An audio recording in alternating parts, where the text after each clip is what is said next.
21 August grenade হামলা মামলায় তারেক সহ সব আসামি খালাস। অভিযোগপত্রে আইনগত গ্রহণযোগ্যতা ছিল না বলছেন আদালত।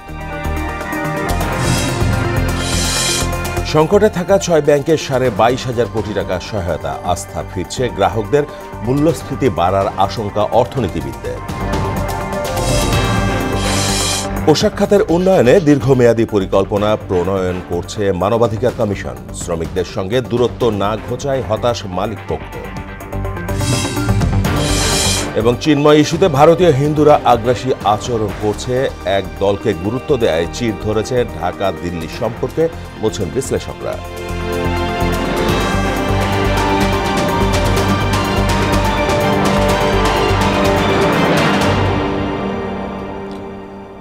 আসসালামু আলাইকুম, সবাইকে মোহনা সংবাদে স্বাগত। শুনছিলেন শিরোনাম, সঙ্গে আছি Mahmud Hasan.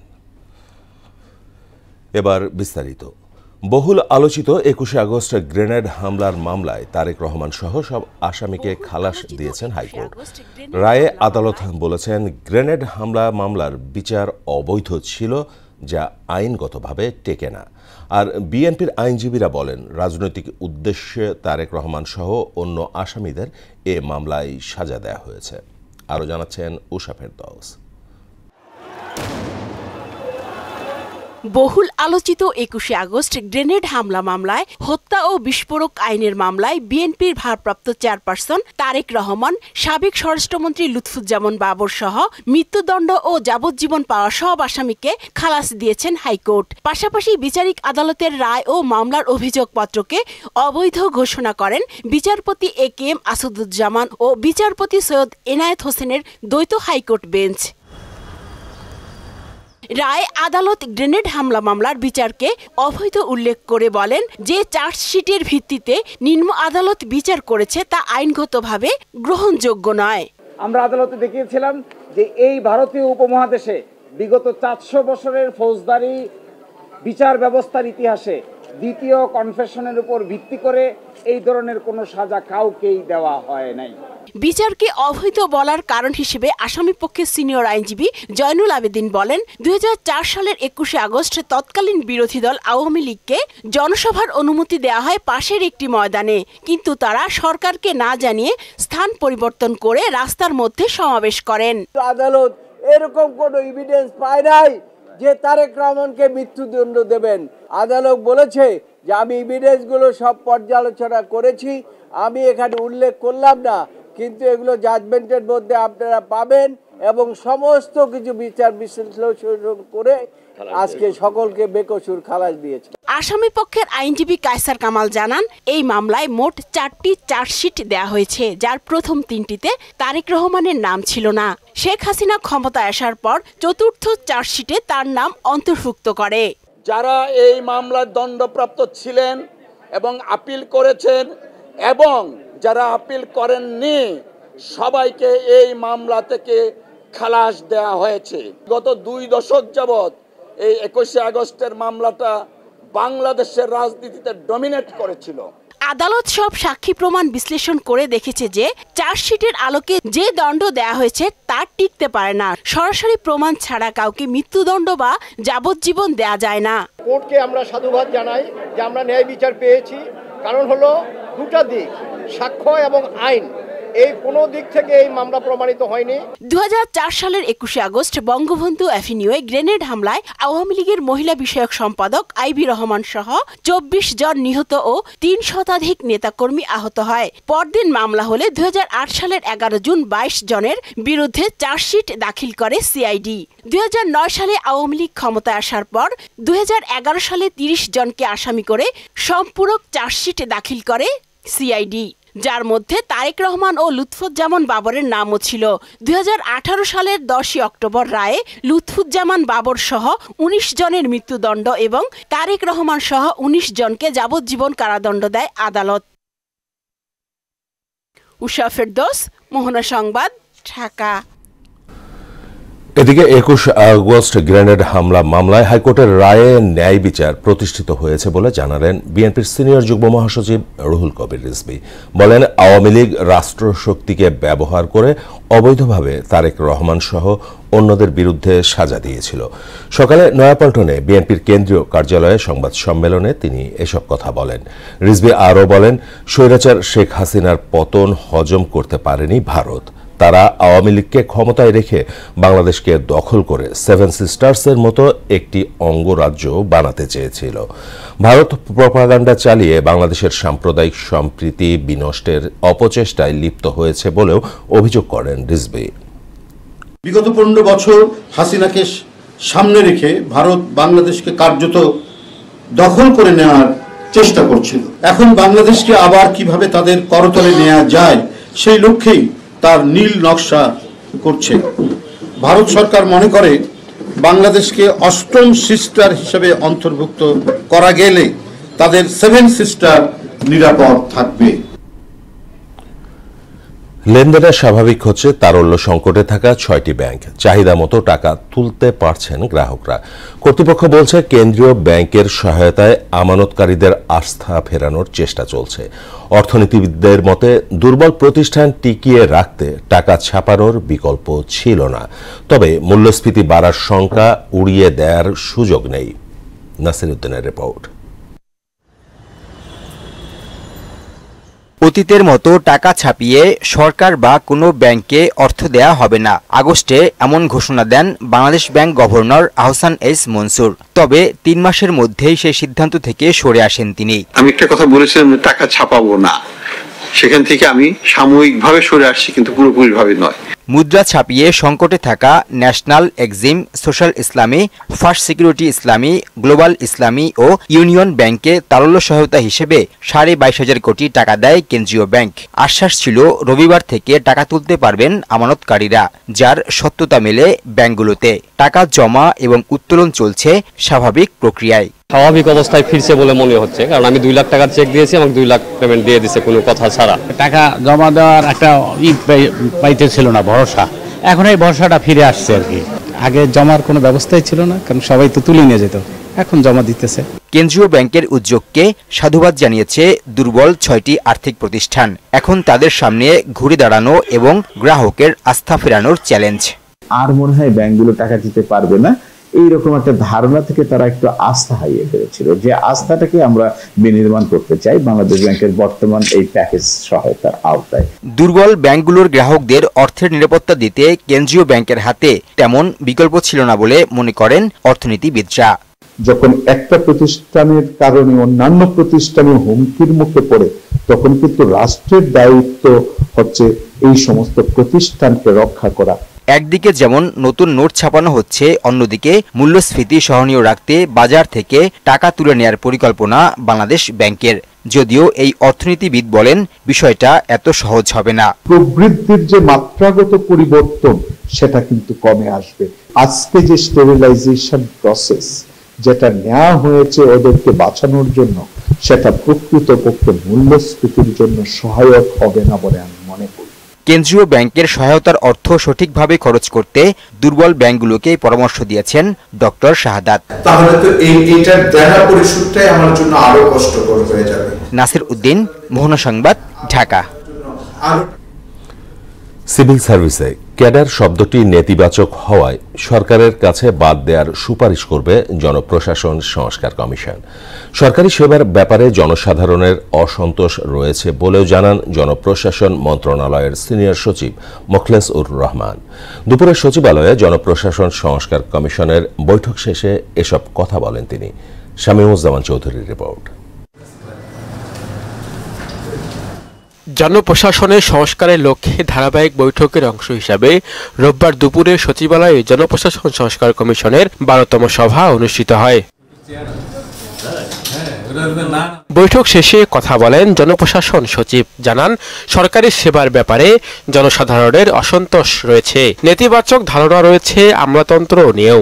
AC line office সম্পর্কে বাজে ধারণা, রেজিস্ট্রি অফিস সম্পর্কে খুবই বাজে ধারণা, এবং রেজিস্ট্রি অফিসের করাপশনটা এমন লেভেল, কোনো অভিযোগ নাই, কারণ শেয়ারিংটা ইজ সো সাইন্টিফিক, কারো কোনো অভিযোগ নেই, সবাই দিয়ে যাচ্ছে।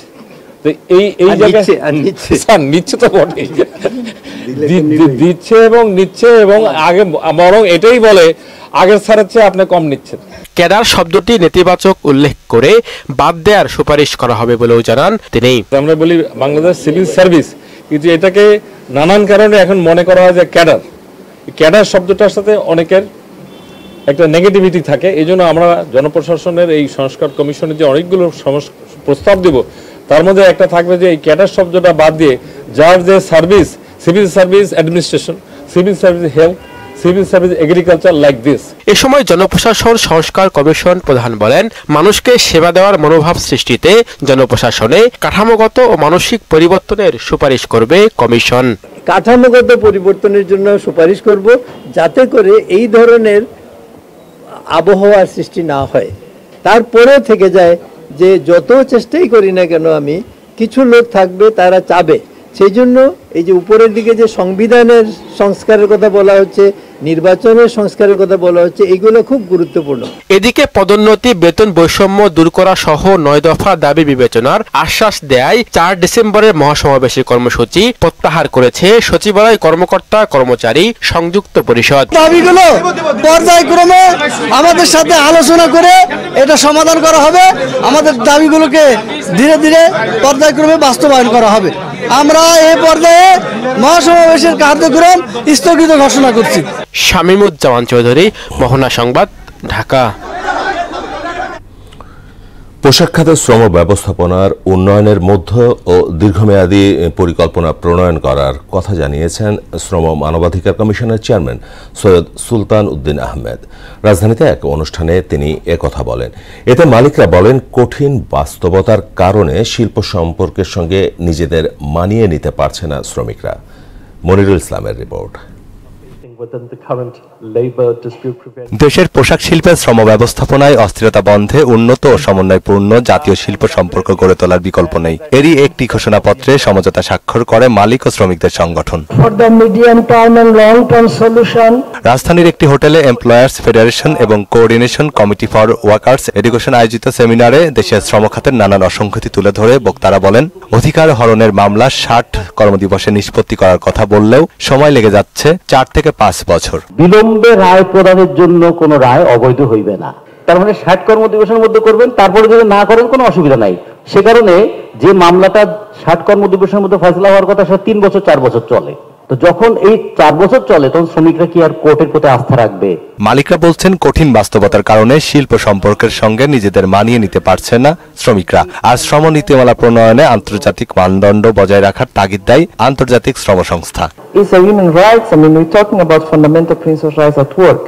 If you don't have access to justice, and when you have a backload of pending cases, having a sound industrial relations, of course the agreement that we have signed, it works as a basis, but then we have to really commit ourselves. পুরো সিস্টেমে অসঙ্গতির কথা স্বীকার করে শ্রম মানবাধিকার কমিশনের chairman বলেন, বাস্তবতার সঙ্গে অভিঘাত বিশ্লেষণ করে সবকিছু সমাধানের সুযোগ আছে। Promotion of the welfare, we cannot ensure sustainable industrial relation, and you will be happy to know that the first meeting of the commission we decide স্থিতিশীল ব্যবসায়িক পরিবেশ নিশ্চিতে টেকসই ও ঘাত সহনশীল অর্থনৈতিক ব্যবস্থা গড়ে তোলার বিকল্প নেই বলেও মনে করেন তিনি। মনিরুল ইসলাম, মোহনার সংবাদ। সাবেক ইসকন নেতা চিন্ময় কৃষ্ণ দাসের গ্রেপ্তার নিয়ে আন্তর্জাতিক গণমাধ্যমে ভুল সংবাদ প্রচারের কারণে ভারতীয় হিন্দুরা আগ্রাসী আচরণ করছে বলে মনে করেন আন্তর্জাতিক সম্পর্ক বিশ্লেষক লাইলুফার ইয়াসমিন। আবার রাষ্ট্রের পরিবর্তে ভারত সরকার একটি মাত্র রাজনৈতিক দলকে প্রাধান্য দেয়ায় ঢাকা দিল্লি সম্পর্কে চির ধরেছে বলেও মন্তব্য করেন তিনি। কাজী শাহরিনের বিশেষ প্রতিবেদন। গত ২৬ নভেম্বর সম্মিলিত সনাতনী জাগরণ জোটের মুখপাত্র চিন্ময় কৃষ্ণ দাসকে গ্রেফতার করা হয়। এর প্রতিক্রিয়ায় এক বিবৃতিতে ভারতের পররাষ্ট্র মন্ত্রণালয় বলে, সংখ্যালঘুদের ওপর হামলার ঘটনায় অপরাধীরা যেখানে ধরাছোঁয়ার বাইরে, তখন অন্যায়ের বিরুদ্ধে কথা বলা এক ধর্মীয় নেতাকে আটক করা হয়েছে। বিবৃতিতে হিন্দুসহ বাংলাদেশের সংখ্যালঘুদের নিরাপত্তা নিশ্চিত ও স্বাধীনভাবে মত প্রকাশের সুযোগ নিশ্চিতের আহ্বান জানানো হয়। পাল্টা বিবৃতিতে বাংলাদেশের পররাষ্ট্র দপ্তর বলছে, চিন্ময়ের গ্রেফতার নিয়ে কিছু মহল ভুল তথ্য ছড়িয়ে দিচ্ছে। এমন অপ্রমাণিত বিবৃতি শুধু সত্যের অপআলাপই নয়, দুই প্রতিবেশী দেশের বন্ধুত্বপূর্ণ সম্পর্ক ও বোঝাপড়ার চেতনার পরিপন্থী। আন্তর্জাতিক সম্পর্ক বিশ্লেষক অধ্যাপক লাইলাফুর ইয়াসমিন বলেছেন, চিন্ময় কৃষ্ণ দাসের গ্রেফতার নিয়ে সংবাদ প্রচারের কারণে ভারতীয় হিন্দুরা বেপরোয়া হয়ে উঠেছে। বাংলাদেশে যেই ধরনের ঘটনা ঘটছে সেই ঘটনাটা অনেকটাই বিকৃতভাবে বিভিন্ন মিডিয়াতে উপস্থাপিত হয়েছে, যেই কারণে ভারতের জনগণ বলুন, ভারতের রাজনৈতিক নেতৃবৃন্দ বলুন, তাদের পক্ষে ভুল বোঝাটা সহজ। দ্বিপাক্ষীয় সম্পর্কের ক্ষেত্রে দলের চেয়ে রাষ্ট্রকে প্রাধান্য দিতে হয়, কিন্তু বিগত 15 বছর ভারত সরকার একটি বিশেষ রাজনৈতিক দলের ওপর সমস্ত বাজি ধরেছিল, যে কারণে বর্তমানে ঢাকা দিল্লি সম্পর্কে চির ধরেছে। ভারতের পক্ষ থেকে একটা বিষয় আমি উল্লেখ করব, তারা সম্পর্কটা অনেক ক্ষেত্রে G2G, government to government level রেখেছে এবং এই গভর্নমেন্টের মধ্যেও তারা একটি পলিটিক্যাল পার্টিকে প্রাধান্য দিয়েছে, যেটা তাদের পররাষ্ট্রনীতির একটি বিশাল ফাঁক বলে আমি মনে করি। তাদেরকে যেটা করতে হতো যে পলিটিক্যাল পার্টির ঊর্ধ্বে যে বাংলাদেশের জনগণের সাথে এবং বাংলাদেশের সকল রাজনৈতিক দলের সাথে কিভাবে সুসম্পর্ক রাখা যায় সেই বিষয়টা তাদেরকে নিয়ে কাজ করতে হতো। পুরনো ফুটেজ ব্যবহার করে ভারতীয় গণমাধ্যম ইচ্ছাকৃতভাবে পরিস্থিতি ঘোলাটে করতে চাইছে বলে অভিযোগ করেন তিনি।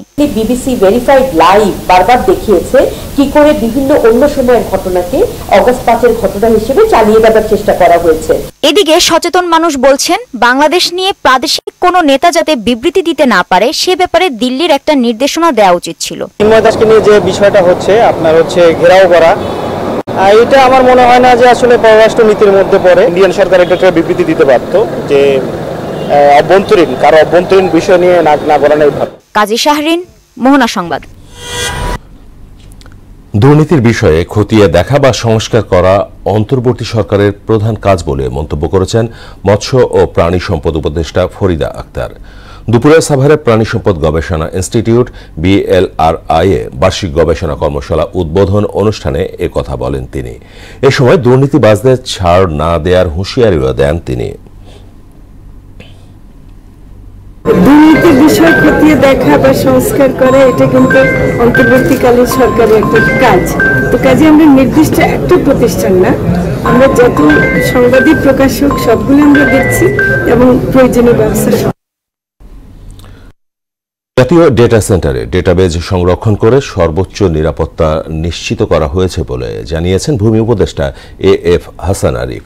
রাজধানীর ভূমি ভবনে ভূমি ব্যবস্থাপনা অটোমেশন প্রকল্পের আওতায় উন্নত সফটওয়্যার উদ্বোধন অনুষ্ঠানে তিনি এ তথ্য জানান। উপদেষ্টা বলেন, নাগরিকদের জন্য নামজারি পদ্ধতিতে অটোমেটিক ডেটা যাচাই, অটো হোল্ডিং এবং স্বয়ংক্রিয় মালিকানা প্রমাণপত্রের সুবিধা রাখা হয়েছে। ভূমি উন্নয়ন কর ব্যবস্থাপনায় যুক্ত হয়েছে হোল্ডিং ট্রি ও আধুনিক ক্যালকুলেটর। অনলাইনে সেবা দেওয়ার পদ্ধতিগুলো ছিল বা বিভিন্ন প্ল্যাটফর্ম ছিল, সেগুলিকে সমন্বিতভাবে এখন এক জায়গাতেই নিয়ে আসা হয়েছে। এখানে সবগুলো আপনি একটা ক্লিক করে সার্চ করে একটা করে পেতে পারবেন। এখন থেকে কোনো ক্ষেত্রেই কোনো ডেস্কে কারোর সঙ্গে কোনো মোকাবেলা করতে হবে না। দেশের বাইরের খবর। ঘূর্ণিঝড় ফিনজলের আঘাতে ভারত ও শ্রীলঙ্কায় 19 জনের মৃত্যু হয়েছে। এর মধ্যে 16 জনেরই মৃত্যু হয়েছে শ্রীলঙ্কায়, অপর 3 জন ভারতে। শনিবার বঙ্গোপসাগর থেকে ধেয়ে এসে দুই দেশের উপকূলে আঘাত আনে ঝড়টি। এদিকে মালয়েশিয়া ও থাইল্যান্ডে ভারী বর্ষণে সৃষ্ট বন্যায় 12 জনের প্রাণহানি ঘটেছে। বন্যায় উত্তর মালয়েশিয়ার কেলান্তান রাজ্যে 1,22,000-এরও বেশি মানুষ গৃহহীন হয়ে পড়েছে। দক্ষিণ থাইল্যান্ডেও প্রায় 13,000 মানুষকে নিরাপদ আশ্রয়ে সরিয়ে নেওয়া হয়েছে। খেলার খবর। এসো দেশ বদলায় পৃথিবী বদলায়। প্রধান উপদেষ্টা প্রফেসর ইউনূসের বক্তব্যকে তারুণ্যের উৎসব 2025 এর মূল স্লোগান করেছে যুব ও ক্রীড়া মন্ত্রণালয়। আসছে 30 ডিসেম্বর BPL এর মাধ্যমে শুরু হওয়া উৎসব শেষ হবে ফেব্রুয়ারিতে সাফ অনূর্ধ্ব 20 নারী চ্যাম্পিয়নশিপের ফাইনালের মধ্য দিয়ে। ক্রীড়া উপদেষ্টা জানান, আসন্ন BPL এর আসরটি হবে তারুণ্যের উৎসবের অন্যতম অংশ। কাজী পাপ্পুর রিপোর্ট। বাংলাদেশ প্রিমিয়ার লিগের একাদশ আসরের পর্দা উঠতে যাচ্ছে আগামী 30 ডিসেম্বর। রোববার মাস্কট উন্মোচনের পাশাপাশি প্রদর্শিত হয় জুলাই আগস্ট বিপ্লবে শহীদদের সম্মানে নির্মিত প্রামাণ্যচিত্র জুলাই অনির্বাণও। যুব ও ক্রীড়া উপদেষ্টা আসিফ মাহমুদ সজীব ভুঁইয়া বলেন, রাষ্ট্র সংস্কারের একটি অংশ তরুণের এই উৎসব। যত মতভেদই থাকুক না কেন, খেলার ক্ষেত্রে আমরা ঐক্যবদ্ধ হয়ে যাই। জাতীয় ঐক্য বজায় রেখে দেশ পুনর্গঠন ও রাষ্ট্র সংস্কারে এগিয়ে যাওয়াই এই তারুণ্যের উৎসব 2025-এর অন্যতম উদ্দেশ্য। টুর্নামেন্টকে বৈশ্বিক পরিমণ্ডলে ছড়িয়ে দিতে আয়োজন ও ব্যবস্থাপনার নতুনত্ব আনার কথা আগেই বলেছিলেন বিসিবির সভাপতি ফারুক আহমেদ। এদিন সেই কথার পুনরাবৃত্তি হলো তার কণ্ঠে। টিম নিয়ে করা হচ্ছে, আমার মনে হয় যে খেলা তো খুবই গুরুত্বপূর্ণ, তার সাথে আমরা যদি খেলাটাকে সবাইকে সম্পৃক্ত করতে পারি, যেটা আগে কখনো হয়নি, এবার নতুন করে আমরা চেষ্টা করব। আমার মনে হয় এটা খুবই ভালো একটা উদ্যোগ। এখন যে কোনো ভালো উদ্যোগকে স্বাগত জানাতে হবে প্রথম, বাট এটা কতটুকু সাকসেসফুল হবে এটা কিন্তু শেষ হলে বুঝতে যাবে। সাকিব আল হাসানকে বিপিএলে খেলানোর পাশাপাশি ওয়েস্ট ইন্ডিজ সফরে রাখা হবে কিনা এমন প্রশ্নে নিজের ইতিবাচক মনোভাব জানান বিসিবির সভাপতি। সাকিব এখনো ক্ষমতা রাখে খেলার ন্যাশনাল টিমে, বাট এইভাবে আসলে একটা প্লেয়ারের জন্য খুব বেশি একটা মানে সে যে দেশের বাইরে থেকে টুর্নামেন্টগুলো খেলবে তাকে মেন্টালি খুব একটা, আপনি জানেন যে একটা ফ্র্যাঞ্চাইজি লিগ খেলা দেশের জন্য খেলা এক কথা না, আপনার প্রিপারেশন হয়, টিমের জেলটা দরকার হয় খুব বেশি, সেটা যদি করতে পারছে না এখন আসলে মানে ও আমার মনে খুব বড় একটা মেন্টাল স্টেটে নাই দেশের জন্য খেলার জন্য আমার মনে হয়। বিপিএল এর জন্য ক্ষতিকর লোকদের ভবিষ্যতে না রাখার সিদ্ধান্তের পাশাপাশি নারী বিপিএল আয়োজনেরও আশা ব্যক্ত করেন ফারুক আহমেদ। পদক্ষেপ আপনারা দেখবেন যখন টুর্নামেন্টটা শুরু হবে। কাজী পাপ্পু, মোহনা সংবাদ, ঢাকা। প্রোগ্রাম আছে আমার।